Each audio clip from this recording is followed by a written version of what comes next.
오늘은 부모님의 은혜와 사랑을 생각하며 참 하나님 아버지 되시는 하나님께 감사로 예배드리는 어버이 주일입니다. 여러분, 어버이 주일이 우리나라에 처음 시작된 데가 언제인지 혹시 아십니까? 언제 시작되었을까요? 우리나라에서 처음 어버이 주일이 시작된 때가 1930년입니다. 1930년 6월 15일입니다. 구세군 선교사로 우리나라에 처음 왔던 조세파라고 하시는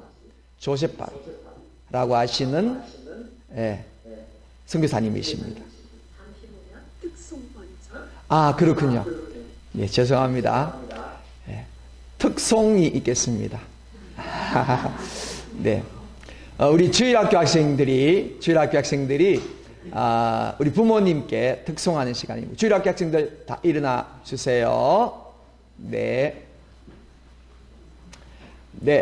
주일학교 학생 다 일어나 주세요. 네, 우리 어르신들은 아마 잘 안 보이시지만 이 일어선 우리 친구들의 모습이 하트 모양입니다. 예, 하트. 네. 그래서 어버이 은혜에 감사하는 찬송 부르겠습니다.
감사합니다. 고맙습니다.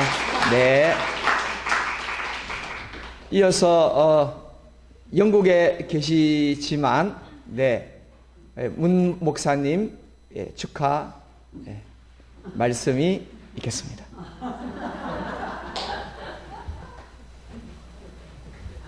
샬롬, 반갑습니다. 거룩한 주일 하나님께 영광 돌리는 우리 산수함께 성도 여러분들을 진심으로 축복하고 사랑합니다.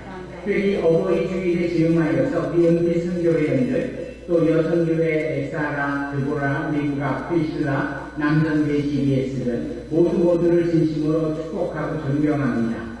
우리 사랑하는 자녀들에게 영적인 모범이 되어주시고 늘 축복 기도해 주시면서 신랑의 양육을 해주시니 너무나 감사합니다. 어버이의 주일에 즈음하여 여러분들을 진심으로 축복합니다. 한편 우리 교회학교, 예고부, 예하부, 예언부, 청년 이슬들 함께 카네이션도 준비하여 우리 귀한 어르신들에게 갈아드리고 또 오늘 만나실에서도 봉사하며 음식으로 대접할 텐데 하나님께서 여러분들의 수고를 너무나도 잘 알고 계세요. 하나님의 크신 은혜가 여러분들과 함께 해주시리라 믿습니다.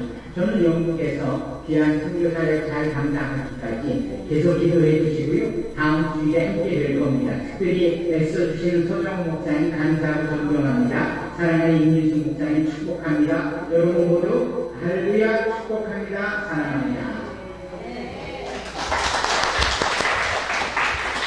네. 감사합니다. 네. 퀴즈 드리겠습니다. 우리나라에서 어버이 주일이 언제 시작되었다고요? 1930년 6월 15일 구세군 선교사 조세파라고 하시는 선교사님이 시작되었습니다. 당시 그 유교 사상이 심했죠. 그리고 남존여비 가득했던 한국에 어머니의 역할이 굉장히 중요하다는 것을 일종의 계몽운동 차원으로 어머니 주의를 지키기 시작했어요. 그러다가 차츰 한 교회, 두 교회 지속적으로 알려지면서 파급되었다가 국가가 이를 동감해서 1956년에 어머니 날을 국가 기념일로 지정하였습니다. 이후에 1973년에 가정의 아버지도 중요하다는 것을 강조하기 위해서 어머니 날에서 어버이 날로 명칭이 변경되어 지금까지 이어져 오고 있습니다.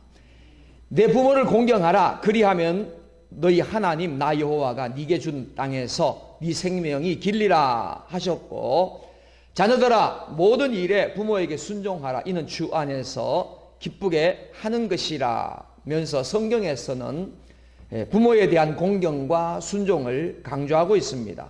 그런 점에서 오늘 어버이 주일을 맞이하여 부모님의 은혜와 사랑을 깊이 생각하고 효도하는 기회가 되기를 바랍니다. 아멘입니까? 슬픈 소식을 좀 전하겠어요. 내 아들 면이 죽었다. 나는 그 아이의 얼굴을 마지막으로 본 것이 언제였는지조차 기억나지 않는다. 전장에 있는 내게는 자식의 죽음을 슬퍼할 권리가 없었다. 죽음을 슬퍼하기 시작하면 그 끝은 자신에게 이르기 때문이다. 나는 슬픔의 문턱에서 발을 돌려야 했다. 죽은 자는 돌아오지 않고 산 자는 싸워야 했다. 난 아무 말도 하지 않았다. 말은 무너진 마음을 건너갈 다리가 아니었다. 나는 그 아이의 이름을 조용히 불렀다. 면아, 면아, 면아 하고, 그러나 그 이름은 바다로 흩어졌고 나는 이름 하나 남기고 그 아이를 보내야 했다. 제사는 배 위에서 지냈다. 널빤지에 약간의 술과 마른 안주를 놓고 초라한 재물을 마주한 채 나는 절을 했다. 무릎이 아팠고 허리가 저렸다. 그러나 나는 끝까지 절을 마쳤다. 그 아이는 나의 피였고 내 사랑이었다. 이순신 장군은 난중일기에서 셋째 아들 이면의 전사 소식을 접하고 깊은 슬픔을 표현한 기록을 남겼습니다. 그 내용이 1597년 10월 14일자 일기에 등장하여 당시 임진왜란 이후에 잠시 소강상되었다가 다시 발발한 정유재란 중 명랑해전 직후의 상황이었습니다. 난중일기의 쓰기를 14일 청 주중작제 이제아면 애통 불자성 김훈의 칼의 노래라고 하는 소설 중에서 아들 이면의 전사 소식을 들은 뒤 이순신 장군의 독백인데요. 절제된 문장 안에 담긴 이순신의 고통과 아버지로서의 사랑이 절절하게 느끼게 됩니다. 아들 면을 향한 애끓는 고통과 무한한 사랑, 이것이 아버지의 사랑이요 부모의 사랑입니다. 이런 사랑의 노래가 여러분 성경에도 나옵니다. 내 아들 압살롬아, 압살롬아, 내가 죽고 너가 살아있을 수 있다면 내가 대신 죽었을지라도 좋겠노라. 사무엘하 18장 33절에 나오는 다윗 왕의 슬픔 탄식 노래입니다. 다윗은 자신이 사랑했던 아들 압살롬이 반란을 일으켰지만 결국 전투에서 죽음을 맞이한 상황에서 깊은 슬픔을 표현하며 이렇게 울었습니다. 이 구절은 다윗이 아버지로서 부모로서 깊은 사랑과 아들에 대한 애절한 마음을 잘 표현했습니다. 압살롬의 반란과 그로 인한 비극적인 결말을 통해서 부모의 마음에서 우러나오는 슬픔과 상실감이 강하게 드러납니다. 왜 그랬을까요? 이순신 장군 그리고 다윗 왕 왜 아들 죽음 앞에 그렇게 슬퍼했을까요? 자식을 사랑한 아버지이기 때문에 그런 겁니다. 부모의 사랑이 다 그런 것입니다. 그리고 아버지의 사랑, 부모의 사랑을 표현한 유명한 탕자의 비유가 오늘 본문에 나옵니다. 우리 학생들을 위해서 간단하게 비유를 설명하자면 부자 아버지가 있었습니다. 그게 두 아들이 있었는데요. 둘째 아들이 독립하고 싶었습니다. 유대 사회에는 아버지가 죽어야 유산을 받을 수 있습니다. 그런데 둘째 아들은 아버지에게 유산을 달라고 합니다. 이 말은 다른 말로 하면 아버지 빨리 죽으세요. 그 말과 같은 거예요. 그렇게 해서 유산을 받아가지고 집을 떠납니다. 다른 나라로 타국으로 갑니다. 허랑방탕하게 생활합니다. 그러다가 다 재산을 탕진합니다. 먹을 것이 없어가지고 돼지가 먹는 음식을 먹고 견건히 살아갑니다. 그러다가 깨닫습니다. 내가 여기서 죽겠구나. 내가 여기서 죽으면 안 되겠다. 다시 아버지께로 돌아가자. 그런데 아들의 지위가 잃어버렸으니까 아들의 지위가 아니라 종의 지위로 아버지에게 가자. 그러면서 돌아갑니다. 그러나 아버지는 멀리서 아들이 온 것을 보고 달려가서 끌어안고 다시 아들의 지위를 회복시켜 주시고 그리고 아주 기뻐하고 잔치했다는 것이 본문에 나오는 예수님의 세 가지 비유 중에 하나입니다. 이것이 누가복음 15장에 나오는 탕자의 비유인데요. 이 탕자의 비유의 핵심이 뭐냐 하면은 아버지의 사랑입니다. 물론 이 아버지는 이 비유이기 때문에 진짜 아버지라기보다는 하늘 아버지에 대한 사랑을 비유로 예수님이 말씀하신 것입니다. 그렇지만 충분히 있을 수 있는 상황이기 때문에 이 아버지의 사랑을 정말 잘 표현한 이 예수님의 탕자의 비유입니다. 비록 아들이 아버지를 죽인 것과 마찬가지로 죽어야만 받는 유산을 미리 받고는 아버지를 떠나 타국으로 가서 허랑방탕하게 지 마음대로 살다가 재산을 다 탕진합니다. 그러나 아버지는 둘째 아들이 집을 나가는 그 순간부터 아버지는 아들이 돌아오기를 대문 앞에서 항상 기다리고 계셨던 것입니다. 아들은 아마 몰랐을 것입니다. 그러나 집을 떠난 그 순간부터 아버지는 늘 대문 앞에서 아들이 돌아오기를 간절히 기다렸습니다. 왜 그랬을까요? 아버지의 사랑이기 때문에 그런 겁니다. 자녀는 부모를 잊어버려도 부모는 자녀를 절대 잊을 수가 없습니다. 사랑하니까. 재산을 다 탕진한 탕자가 굶어 죽을 지경에 이르다 그제서야 아버지 집이 그리워졌습니다. 그래 돌아가자. 아버지 집은 행복하고 풍요로우니까 아들의 지위는 이미 잃어버렸지만 품꿈으로 들어가면 굶어 죽지는 않을 거야 라면서 회개하고 돌아옵니다. 이때까지도 아버지는 비가 오나 눈이 오나 바람이 부나 항상 나간 자식 돌아오기를 기다리며 문 앞에 서 있습니다.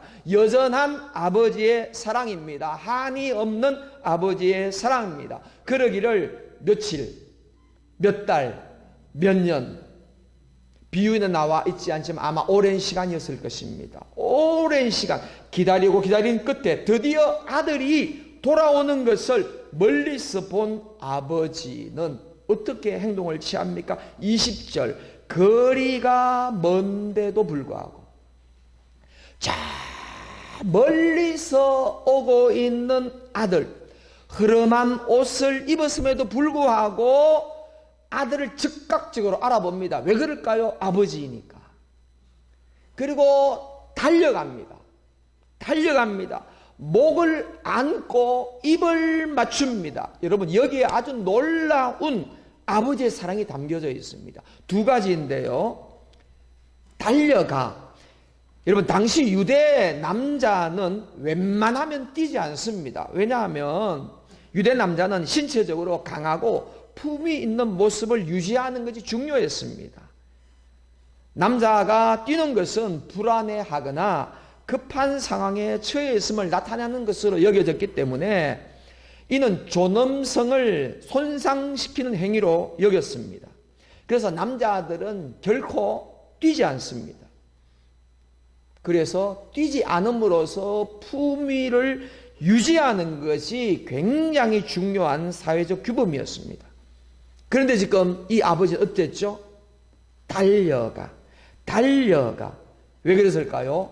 품위 유지와 존엄성을 손상시키더라도 아들을 맞이하는 것이 더 중요했기 때문에 그런 겁니다. 아버지의 체면은 중요한 게 아니에요. 아들을 맞이하는 게 더 중요한 것입니다. 그러니까 어떻게 했습니까? 막 달려간 거예요.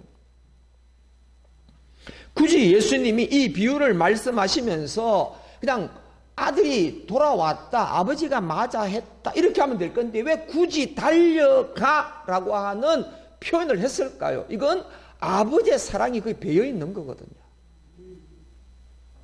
그만큼 아들을 사랑한 아버지의 마음을 적극적으로 표현한 것이었어요. 또 두 번째, 유대인들의 정결 전통을 지키는 것으로 아주 유명하죠. 여러분 잘 아시죠? 가나 혼인잔치에서 6개의 돌 항아리에 담긴 물, 그 물이 뭐죠? 미크라라고 해가지고 이 물의 용도는 뭡니까? 밖에 있다가 집에 들어오면서 제일 먼저 하는 일이 뭡니까? 이 미크라로 손과 발을 씻는 것입니다. 왜냐하면 밖에 있을 때의 모든 부정한 것들이 들어오면서 이 미크라 물로 씻어 정하게 한다는 의미가 있는 겁니다. 그래서 유대인들은 이 정결 예식을 굉장히 중요합니다.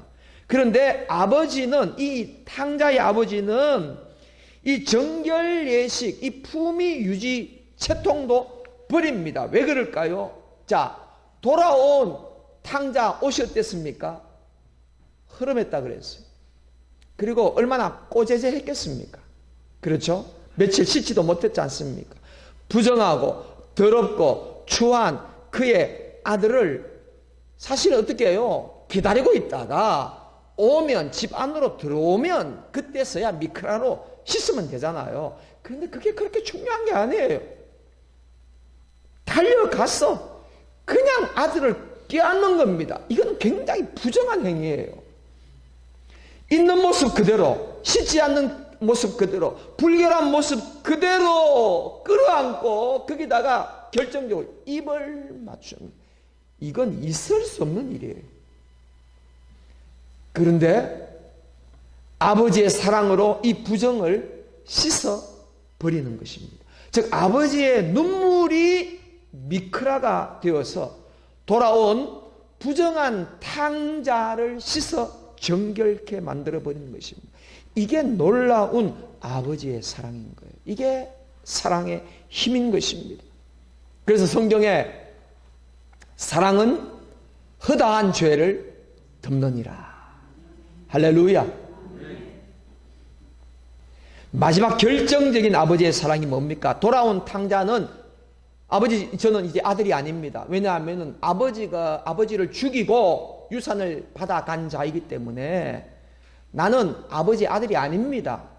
나를 품꾼으로 여겨달라고 했지만 아버지는 다시 그 아들을 지위를 회복시켜 줍니다. 제일 좋은 옷으로 갈아입히고 손에 가락지를 끼우고 발에 신발을 신기고 살진 송아지를 잡아 잔치를 합니다. 왜 그럴까요? 아버지가 아들을 사랑하기 때문에. 비록 반역한 아들이라도 진심으로 원래부터 사랑하는 것입니다. 자기를 죽이고 유산을 가로채간 아들이라도 있는 모습 그대로 진심으로 사랑합니다. 부모보다 먼저 죽어 가슴에 묻은 아들이지만 끝까지 영원히 사랑합니다. 이것이 아버지의 사랑이에요. 이것이 부모의 사랑인 것입니다. 사랑하는 성도 여러분, 여러분의 아버지, 여러분의 부모님들이 여러분을 그렇게 사랑하셨고 지금도 사랑하시고 앞으로도 계속 사랑하실 줄 믿으시기 바랍니다. 그 사랑이면 충분하죠. 그래서 이런 노래가 있지 않습니까? 당신은 사랑받기 위해 태어난 사람. 여러분이 이 땅에 태어난 그 순간부터 여러분은 사랑받기 위해서 태어난 존재입니다. 이 세상의 그 누가 모든 사람들은 여러분을 다 미워해도 절대로 미워하지 않는 분이 딱 한 분 계십니다. 누굽니까? 여러분의 아버지, 여러분의 부모님. 물론 이 비유에서 탕자를 기다리는 아버지, 돌아온 탕자를 다시 회복시켜 주시는 아버지가 바로 하나님 아버지임을 알려줍니다만 하늘 아버지께서 그 아버지의 성품, 그 아버지의 사랑, 그것을 인간 아버지에게, 인간 부모님에게 그대로 물려준 겁니다. 그래서 아버지는 아들을 사랑하시는 것이지요. 그럼 우리가 이런 아버지의 사랑을 받은 아들이라면, 이런 부모님의 사랑을 받은 자녀라면 우리가 해야 할 일이 뭘까요? 자녀가 해야 할 일은 무엇입니까? 우리는 그것을 효도라고 합니다. 한번 따라 하십시다. 효도. 효도. 그럼 어떻게 우리 부모에게 효도할까요? 어떻게 부모에게 효도하면 좋겠습니까? 이제 오늘 탕자에서 발견할 수 있습니다. 탕자에게서. 가장 큰 효도는 진짜로 날 사랑하시는 아버지의 사랑을 깨닫고 아버지께로 돌아가는 겁니다. 아버지 집으로 다시 돌아가는 것입니다. 이것을 다른 말로 말하면 회개라고 하는 것입니다.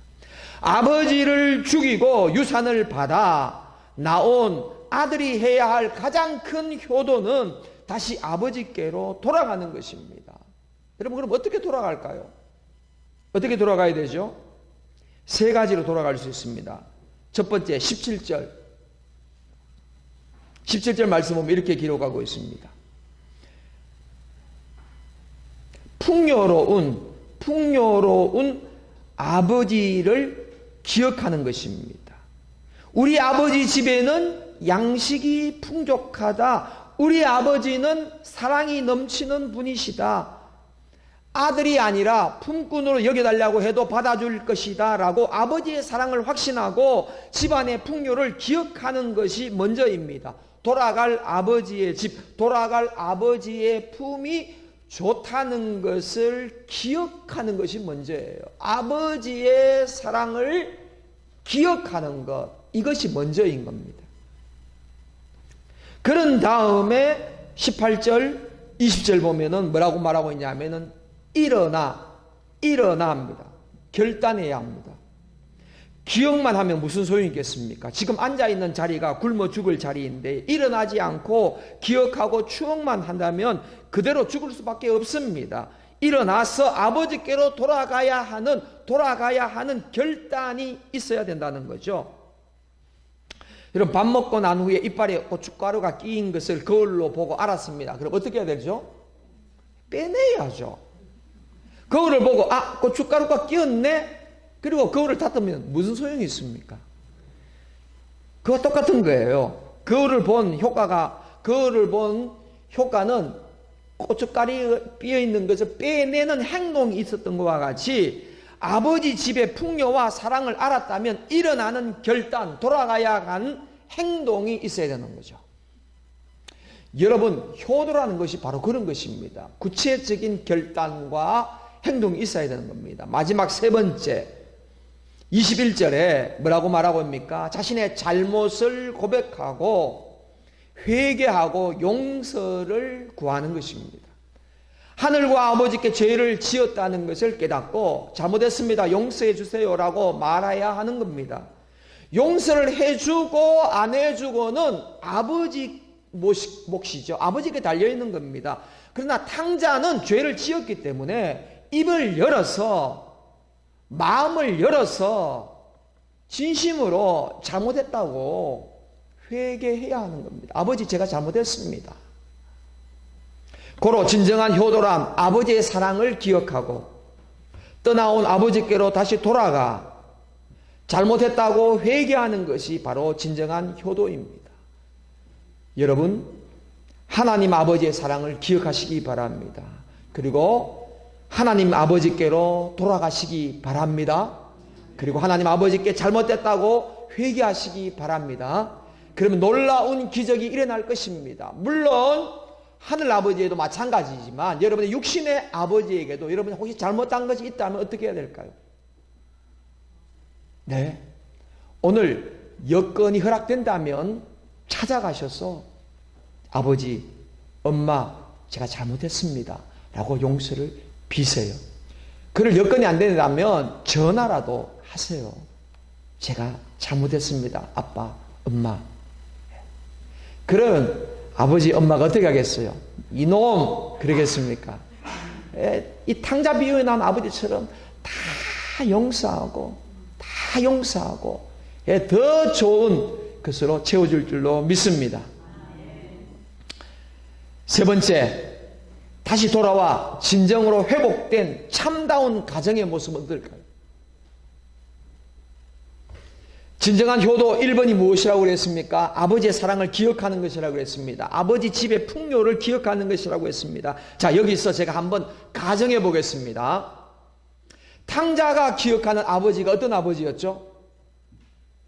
사랑이 많고, 그죠? 사랑이 많고, 자비롭고, 은혜롭고, 그리고 품꾼들에게도 잘하는 그런 아버지로 기억하고 있습니다. 그런데 여기서 그런 아버지가 아니라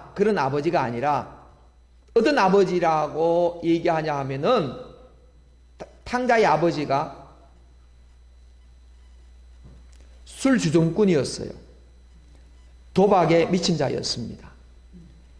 날만 새면 엄마를 좁히고 자식들을 폭행하는 그런 무지막지하고 끔찍한 아버지였다면 여러분, 탕자가 돌아갔겠습니까? 안 돌아갔어요. 돌아갈 이유가 없습니다. 이놈의 주께서 내가 다시는 돌아오나 봐, 그러면서 아버지 집을 향해서 오줌도 안 놓을 것이 분명합니다. 지금 여기도 지옥이지만 돌아갈 아버지 집은 더 지옥인 거예요. 그러니까 왜 돌아가겠어요? 돌아갈 이유가 없는 겁니다. 그런데 돌아갔다는 얘기는 뭐죠? 아버지 집이 좋았다는 것이었거든요. 아버지 집이 행복했다는 것입니다. 돌아온 탕자를 어떻게 대했는지를 우리가 진정한 사랑으로 봐서 아셨듯이 정말 사랑이 넘치는 아버지였기 때문에 집 떠나기 전 탕자에게 아버지에 대한 기억은, 가정에 대한 기억은 정말 좋은 기억이었어요. 풍요로운 기억이었습니다. 한마디로 좋은 추억과 행복한 기억이 있었던 그런 아버지였고 그런 가정이었기 때문에 다시 돌아갈 힘이 있었던 것입니다. 그래, 아버지 집에만 가면 다시 살 수 있어. 여기보단 더 행복할 거야. 그래, 진정한 가정은 아름답고 좋고 행복한 기억과 추억이 많이 만들어주는 가정이어야 돌아갈 수 있는 거야. 어렵고 힘들 때마다 아버지를 기억하고 부모를 기억하고 가정을 기억하면 다시 일어날 수 있는 힘이 있는 그런 가정. 이게 진정한 가정 아니겠습니까? 그래서 제가 부모된 여러분에게 부탁의 말씀을 드립니다. 여러분, 자녀에게 좋은 추억을 많이 만들어주세요. 좋은 추억을. 그래야 어렵고 힘든 위치에 있을 때, 그때 우리 그 아버지, 우리 엄마, 우리 그때 우리 가정 정말 좋았지. 다시 돌아가면 그 사랑과 그 행복을 느낄 수 있겠지. 그럼 집 나간 자녀가 돌아올 수 있는 힘이 생기지 않겠습니까? 찬송가 559장에 사철의 봄바람 불어있고, 자녀들 한 쌍에 둘러앉아 사랑이 넘치는 그런 가정, 그런 가정이 되기를 정말 주의 이름으로 축복합니다. 사랑하는 성도 여러분, 오늘 어버이 주를 맞이하여 여러분 어떤 부모, 여러분 어떤 자녀, 어떤 가정이 되어야 할지를 돌아온 탕자의 비유를 통해서 알게 되었습니다. 오늘 말씀을 들으면서 부모님들은 부모님대로, 자녀들은 자녀대로 아마 해야 할 일, 마음으로 다짐해야 할 일들이 있을 줄로 압니다. 어떻게 하겠어요? 그 다짐이 실제로 여러분의 각 가정에 이루어져서 돌아온 탕자 이후에 행복한 가정, 기쁜 가정, 즐거운 가정, 웃음이 넘치는 가정, 그런 멋진 가정, 559장이 성취되는 그런 가정이 되기를 주의 이름으로 축복합니다. 그렇게 되도록 우리 다 함께 기도하는 우리가 모두가 되기를 예수님의 이름으로 축복합니다. 이 시간 함께 기도하겠습니다. 여러분 가슴에 손을 얹고 오늘 주신 말씀처럼 부모님은 부모님대로, 자녀는 자녀대로 하나님 말씀을 깨닫게 해주셔서 감사합니다.